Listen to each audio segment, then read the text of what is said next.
हरे कृष्णा दोस्तों, स्वागत है आपका सीजीपीएससी व्यापम में।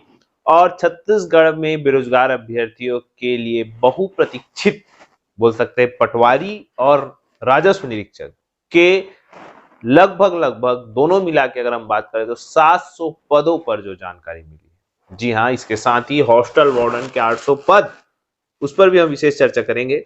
तो बिना किसी देरी की वीडियो को स्टार्ट करते हैं। तो सबसे पहले बात करते हैं हम हॉस्टल वार्डन। तो जैसा कि कल आपको मैंने बताया था कि हॉस्टल वार्डन के लगभग 1500 पद में 700 लोग कार्यरत है और उतने ही लोग 700 पद जो है वो रिक्त है। अब आप सभी जानते हैं कि छात्रावास अधीक्षक श्रेणी द का छात्रावास अधीक्षक श्रेणी स में प्रमोशन होता है। और आपको ये बताना चाहूंगा, इसकी जो अंतिम भर्ती है 2016 में हुई थी। उसके बाद आप देखेंगे 2023 खत्म हो चुका है और अब 2024 लगने वाला है। तो लगभग लगभग 8 साल हो चुके हैं। और आपको ये बताना चाहूंगा कि छात्रावास अधीक्षक श्रेणी स से छात्रावास अधीक्षक श्रेणी स में प्रमोशन होता है, लगभग 5 या 7 साल होता है। उसमें जो है आप अगर पोस्टिंग होता है तो आपके पोस्टिंग अगर छात्रावास अधीक्षक श्रेणी द में 5 या 7 साल का एक है। अगर आप 7 साल तक नौकरी कर लेते हैं उसके बाद जो है आपका प्रमोशन जो है छात्रावास अधीक्षक श्रेणी स में होता है। ये 5 या 7 साल है, कंफर्म नहीं हूं मैं, लेकिन 5 या 7 साल में हो जाता है प्रमोशन। अब आप देखिए 2016 वालों का भी जो है प्रमोशन हो जाएगा। अब आप देखेंगे कि छात्रावास अधीक्षक श्रेणी स में 1700 पद है और उस 1700 पद में मात्र 300 लोग कार्यरत है और अभी भी उसमें लगभग लगभग 1400 पद अभी भी वहां रिक्त है। और अगर हम पूरे के पूरे छात्रावास अधीक्षक श्रेणी द का स में प्रमोशन कर देंगे तो आप देखेंगे कि कितने पद बचेंगे, बचेंगे ही नहीं, पूरा 1500 पद छात्रावास अधीक्षक श्रेणी द का खाली हो जाए। और इसी वजह से विभाग ने देखा जाए तो पहले सीजीपीएससी से 500 पद निकाले और उसके बाद व्यापम से 300 पद निकाले। बहुत सारे अभ्यर्थी पूछ रहे थे सर ये पद कम क्यों हुए। पद कम के वजह जो है यही है कि चूंकि वो पद व्यापम जो है पीएससी में चले गए थे 500 पद, और उसको चूंकि पद को रद्द नहीं किया गया है। याद रखिए उसमें अभी भी आप लेटर देखेंगे सीजीपीएससी की वेबसाइट पे तो उसमें भी अभी भी वही लिखा है कि क्या विलंबित किया गया है, रद्द किया गया है, कहीं भी नहीं लिखा गया। इसका तात्पर्य यह है कि पहले आपको वो जो भर्ती है जब तक वो क्लियर नहीं हो पाएगी कि जो विभाग है वो जो पीएससी को 500 पद दिया है उसका जो है रद्द करेंगे कि वाकई में 500 पद जो है उसको सीजीपीएससी से लेंगे। और यही जो है कहीं ना कहीं आपाधापी थी, आचार संहिता लगने वाली थी और इसी वजह से आचार संहिता के पहले 300 पदों पर व्यापम को दे दी भर्ती। चाहते तो उसको भी 500 पद में दे देते थे, लेकिन देखे विभाग में हाँ भैया देखिए 800 पद अपन भर्ती कर सकते हैं तो बिल्कुल उसमें भर्ती कर दी है। तो 500 पद जो है सीजीपीएससी से और 300 पद व्यापम से जो है निकल है, मतलब निकलने वाले व्यापम से तो निकलने ही वाले। जैसे आपका आचार संहिता कंप्लीट होगा, कोड ऑफ कॉन्डक्ट जो है वो खत्म होगा, वो जो है उसके बाद जो है आप देखेंगे कितने त्वरित गति से इस पर कार्यवाही होगी और जनवरी फरवरी में इसके जो है एग्जाम भी हो जाएंगे, इतने फास्ट गति से होगा। रही बात सीजीपीएससी के जो हॉस्टल वार्डन की बात करें तो वो जो डिसाइड है व्यापम करेगा, क्योंकि युवा जो है उस पर खासा विरोध कर रहे थे कि हॉस्टल वार्डन में बाहर के व्यक्तियों को क्यों जो है जगह मिलनी चाहिए ऐसा करके। इस वजह से स्थानीयता को मुद्दा बनाने के लिए जो है युवाओं ने विरोध प्रकट किया और उसके बाद उसको विलंबित कर दिया गया। तो यही बात है कि अगर जो है युवा बोल सकते हैं, बोलेंगे विभाग को कि भैया स्थानीय मांग है और आप इसको व्यापम में डालो, तो विभाग एक क्लियर चिट्ठी लिखेगा कि भैया इस भर्ती को हम आपको नहीं देंगे, इसको रद्द कर रहे हैं। और उसके बाद फिर वो जो 500 पद है या तो दोबारा निकलेगा व्यापम के माध्यम से या फिर ये जो 300 पद निकला है उसी में जोड़ के 800 पद का टोटल भर्ती कर देंगे। तो कहने का मतलब ये है कि देखा जाए तो या तो सीजीपीएससी उसको क्लियर करके सीजीपीएससी ही ले लेगा और उसके बाद व्यापम जो है 300 पद मिलेगा और सीजीपीएससी 500 पद मिलेगा। तो अब ये देखने वाली बात है कि विभाग के ऊपर डिपेंड करता है कि विभाग में क्या है, विभाग कितना है, कैसा है, विभाग के जो मंत्री है वो कैसे है, विभाग में जो छत्तीसगढ़ में सरकार है वो किस प्रकार से चाह रही है, ये पूरा का पूरा डिपेंड उस पर करेगा।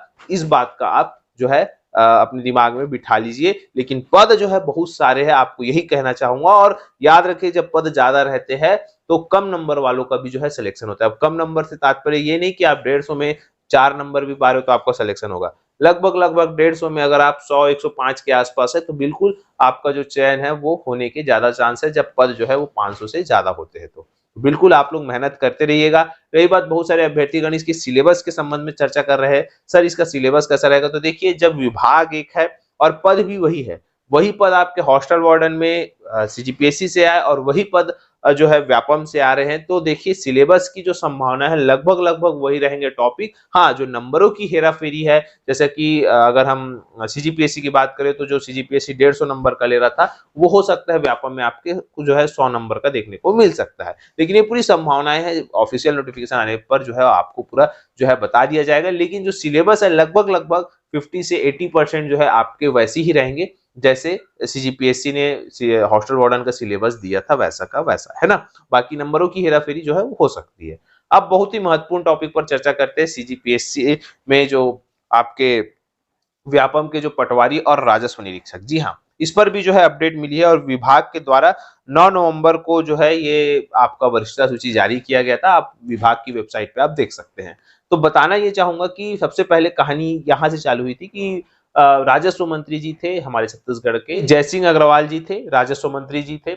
और उनके पास जो है जब कहा गया था कोरोना के, पटवारियों के भी 804 पटवारियों की भर्ती की प्रक्रिया अभी नए सिरे से हमने अभी जब हमारी माननीय मुख्यमंत्री जी ने बैठक ली थी, अभी रिव्यू बैठक, तो उसमें 804 पटवारियों के लिए सहमति दी है जो नए भर्ती किए जाएंगे। साथ में नई तहसीलें भी बनाई गई हैं, उसके लिए अलग से सेटअप तैयार किए जा रहे, नई भर्तियां भी होंगी उसमें। भी जो है 500 पदों पर जो है अनुमति पड़ी हुई है और भर्ती जो है नहीं निकली। तो ये तो रही चलो पटवारी की बात। राजस्व निरीक्षक का भी जैसा कि आपके स्क्रीन पे शो हो रहा होगा, देख सकते हैं यहाँ पे, राजस्व निरीक्षक दिनांक 1/4/2023 की स्थिति में जो है रिक्त पद की बात करें तो देखिए, सबसे पहले टोटल राजस्व निरीक्षक के छत्तीसगढ़ में पद है 1090, कार्यरत है 822 और रिक्त है 268 पद। तो आप लोगों ने जो सुना था कि 133 पदों पर जो है भर्ती निकलने वाली है राजस्व निरीक्षक की, उस हिसाब से देखिएगा 268 पद है और मात्र 133 पद निकलेंगे। तो कहीं ना कहीं ये इस बात की सच्चाई भी है कि हाँ, राजस्व निरीक्षक के पद भी जो है और पटवारी के पद भी जो है वो आपको आने वाले समय में बिल्कुल जो उसकी संभावना बनती जा रही है। क्योंकि अगर हम देखें तो 2016, 17 और 19 में कंटिन्यू जो है पटवारी की भर्तियां आई थी और उसके बाद से जो है पटवारी की भर्तियां नहीं आ रही है। तो कहीं ना कहीं पटवारी का जो बोल सकते प्रभार है, वो दबाव है विभाग में, वो बढ़ रहा है। और कहीं ना कहीं इस विभाग में जो बोल सकते जमीनी वाली बात है, देखिए कितने राजस्व प्रकरण जो है अभी आप हाल ही में न्यूज़पेपर में देख रहे होंगे। क्योंकि कहीं ना कहीं इसी कारण आप देख रहे होंगे तहसीलदार के पद भी जो है सीजीपीएससी में बहुत ज्यादा, नायब तहसीलदार के पद भी जो है सीजीपीएससी में बहुत ज्यादा मात्रा में आते हैं। तो कारण यही है कि विभाग जो है इस ये जो विभाग है उसमें कर्मचारियों की आवश्यकता होती है। तो आपको देखने को मिलेगी आने वाले समय में जो संभावना है वो यही जताई जा रही है कि लगभग लगभग जो सीजीपी पटवारी और राजस्व निरीक्षक की पदों पर जो है वो भर्तियां हो सकती है। तो बिल्कुल आप लोग इस पर नजरें और इसका सिलेबस में आंख गड़ाए रखें और तैयारी करते रहिए। वैसे सिलेबस लगभग लगभग वैसा ही है जैसा कि हॉस्टल वार्डन का, बस थोड़ा सा चेंज ये है कि पटवारी में आपका रीजनिंग भी आता है और हॉस्टल वार्डन में रीजनिंग को नहीं पूछा जाता। तो उसकी भी तैयारी आप करते रहिएगा। बस आप लोग से यही है कि पढ़ते रहिए। अब आपके पास समय कम है क्योंकि देखिए आगामी लोकसभा चुनाव है और लोकसभा चुनाव के मद्देनजर आप देखेंगे कि पूरी भर्तियों को निकालना और उससे कहीं ना कहीं उसका एग्जाम लेना ये अत्यंत महत्वपूर्ण होगा आने वाले सरकार के लिए। रही बात, आज आपको एग्जिट पोल भी देखने को मिलेंगे, लेकिन एग्जिट पोल पर आप देखिए ज्यादा विश्वास ना करिएगा। क्योंकि देखिए ये 2018 और 2013 और 2004 में अलग अलग संस्था के द्वारा जब सर्वे किया गया था, तो जो है ये देखिए यहाँ पे 2018 की अगर हम बात करें तो देखिए टाइम्स नाउ और भी बहुत सारी संस्था के द्वारा बोल सकते हैं एक प्रिडिक्ट किया गया था कि किस प्रकार से हो सकता है। और उसमें लगभग लगभग 2-3 लोगों का ये समझ आया था कि हाँ भाई सरकार किसकी बन रही है।